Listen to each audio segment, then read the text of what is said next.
What's up, y'all? I'm your guy Benjamin 7, and we back again and put this work in. This is TCC, where we talk about truth, culture, and community. And I'm back with the review for When They See Us, episode 2. And let me tell you, I'm even more sorry than I was yesterday. Great show. Great show. Ava DuVernay, she did her thing. But the last review, I didn't spoil it for nobody. I gave y'all a chance to go watch it, and I said I was gonna come back and do another review, but now I really gotta get some things off my chest. You know what really pissed me off about this episode? They had the orange guy himself, Donald Trump. Yeah, they referenced Donald Trump in the midst of this situation 20 years ago. And you know what this brother said?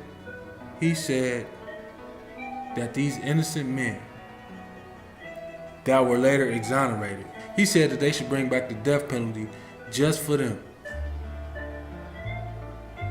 That's some sucker stuff. But the worst part about it is, this man is now the president. A man that wanted the heads of 5 innocent young men. Innocent until proven guilty. But he say, oh no, they guilty before they proven guilty. And once they proven guilty, I want y'all to give them the death penalty. This man took out ads in the paper to petition the people to bring back the death penalty for these 5 minorities. Media coverage at the time portrayed the teens as guilty, used racially coded terms like wolf pack to refer to the group of boys accused in the attack. Donald Trump took out full-page ads in 4 city newspapers. The ad said, "Bring back the death penalty, bring back our police." The ad went on to read in part, quote, "Mayor Koch has stated that hate and rancor should be removed from our hearts. I do not think so. I want to hate these muggers and murderers," end quote. In an interview with CNN later the same year, Trump defended the ad. I am strongly in favor of the death penalty. I'm also in favor of bringing back police forces that can do something instead of just turning their back, because every quality lawyer that represents people that are in trouble, so the first thing they do is start shouting police brutality, etc. I'm not prejudging at all. I'm not in this particular case. I'm saying if they're found guilty, if the woman died, which she hopefully will not be dying, but if the woman died, I think they should be executed. The problem with our society is that the victim has absolutely no rights and the criminal has unbelievable rights. Unbelievable rights. And I say it has to stop. That's why I took the ad. And I have to tell you, that ad, I've never done anything that's been so positively received. That's your president today. I don't know how to feel, man. I really don't. Like this is the country that we live in. This is the justice system. This is the legal system. And it really sucks. Lead detective Linda Fairstein, played by Felicity Huffman. Oh, she did a good job. Oh man, she really pissed me off. Again, the mayonnaise was thick on this one. The racism was at an all-time high. Do you hear me? I mean, when I say this lady went through leaps and bounds to convict these young brothers, it's crazy. What's even more crazy is this is what they do in real life. This is a real depiction. But let's talk about real life. Because the lady who played Linda Fairstein, Felicity Huffman, yeah, she getting ready to go to jail for a college scandal. I know y'all heard about it. These celebrities, high-profile celebrities pair for their kids to get scholarships and whatnot. Yeah, so she in trouble in real life. But hey, you did a good job on the show. We appreciate you. But go on and take yours on the chin. I think your racism was a little too compelling, so we'll see you when we see you. But yeah, she did a good job too. I ain't gonna knock. She did a good job, but she gonna take that ride. Linda Fairstein, the actual woman who was being depicted by Felicity Huffman, she actually made a statement and said in so many words, "I stand by everything that I did. I wouldn't change one thing. This was brilliant police work," is what she said. And this is the country we live in. So when they see us, you know what time it is. Get it together. Real talk. This is the country that we live in. Watch the show, learn from the show, understand where you at and what you're dealing with. This is just a show, but it's real life. It's real life. This is a real life scenario. And we need to understand the times we live in. Linda Fairstein. She's still active today. You know, if I would have made a call on falsely accusing 5 people, I would like quit my job. I would like go hide somewhere and shut up. This lady is still out here talking. She's saying that, you know, I stand by everything I did. These young brothers was in the park harassing people. What about all the people that they was harassing? You know, even though they didn't rape, they still guilty. She still feel that they guilty. This is the country that we live in. That you're guilty by way of the color of your skin. Linda Fairstein, check her out. She's active on Twitter. Go holla at her. When they see us, you know what time it is. This is the land of the free, right? No, this is the land of guilty while being black. Also, a wise gentleman, and I'm gonna reference him, put a comment and said, these people deserve what they got. MFers is what he said. Sure, he was Caucasian. The mayonnaise was very thick in his repertoire, but gonna say they got what they deserve. Clearly, he hasn't followed the story or watched the Netflix series because these brothers were later exonerated by falsely being accused.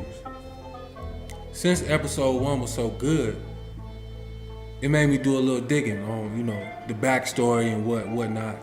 You know, how did they get exonerated or whatever the case may be. And I came across an article, and I'm gonna drop the link in the description. An Esquire article about a gentleman by the name of Matthias Reyes, who was the actual rapist of this Caucasian jogger, who also wrote a book, by the way.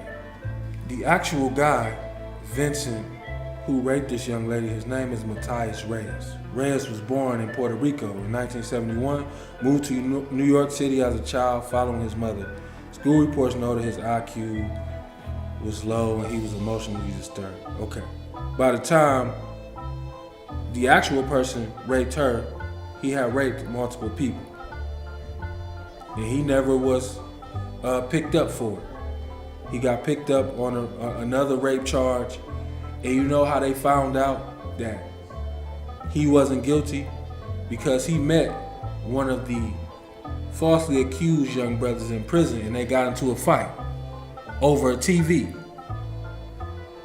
And then they met somewhere else and he had saw that this boy was still in prison for a crime that he committed. So he finally said, hey man, I'm the one that did that. And that's what got these 5 brothers out of prison. This is a show. This is what's going on in this show. I also was really surprised how the district attorney or the lead prosecutor, at the beginning of the show, she was, reluctant to try these kids. She basically said, they saying all these different things, this don't really make sense. You know what I mean? It's gonna be hard to prove this case. But I don't know what happened from episode 1 to episode 2, because she went hard, man. She went hard in episode 2. Do you hear me? She pissed me off too. So if it's a real lady out here that's still alive, that's being played by this sister, you gonna get yours too. Because you know they wasn't guilty, and you know you ain't have to go that hard on some innocent kids. Understand that this little system that's set up, yeah, man, it may look good, and it may seem just, but none of y'all is right. Y'all not righteous. Y'all can't render justice because y'all are unjust people. Period. As a father, I got 2 sons, right? And it was a particular part in the show where Antron's father, who was played by my main man Omar, I'm not sure of his name. I ain't gonna even go try to look it up right now, but I call him Omar from The Wire. Y'all seen. This was Antron's father, right? So in episode 1, he tells Antron to admit to what the police is saying so he can go home, which ended up backfiring in their faces. So in episode 2, throughout the court proceedings, Antron's daddy, this brother here, doesn't want to go. And it immediately hits me why he doesn't want to go support his son in court, because he felt guilty. I would never, ever, ever, ever, ever tell my sons to lie for any reason.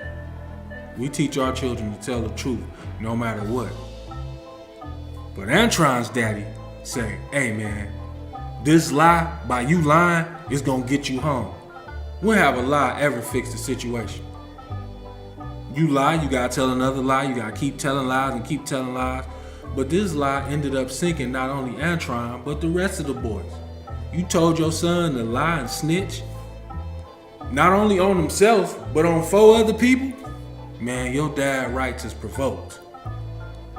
Now, I don't know if this happened in real life. I know a lot of stuff is dramatized, but man, if you did that in real life, boss, hey, we don't do that around here. We don't do that.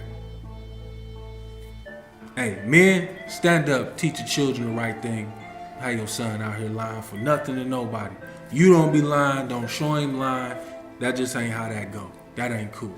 If I could say anything to you diehard Americans, if y'all tired of hearing the supposed black man or minorities complaining about the country that we live in, open your eyes, open your ears. Come on, man.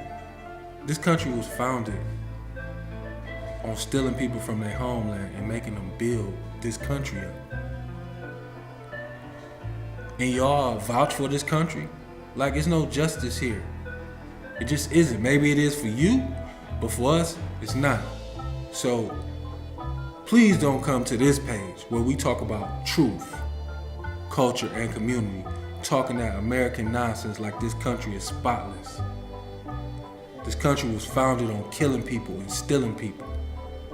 I know y'all so busy drinking up the water downstream, but you should go upstream and see how dirty it is at the top and understand that it's dirty down here now.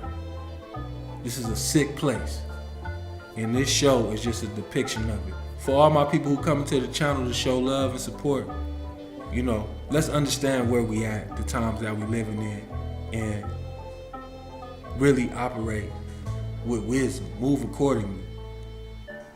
We ain't never had no justice here, so stay out the way. Quit getting into stuff that's gonna get you into situations like this. Oh yeah, like and subscribe, share, check out the show, drop a comment, let's talk about it. Let's see how we feel, how we really feeling after watching the show. You know what I mean? I love dialoguing about real life scenarios, so please like, please subscribe, please drop a comment, and we gonna chop it. I'm your boy Benjamin 7, and this is TCC, where we talk about truth, culture, and community. Much love, much respect. Shalom.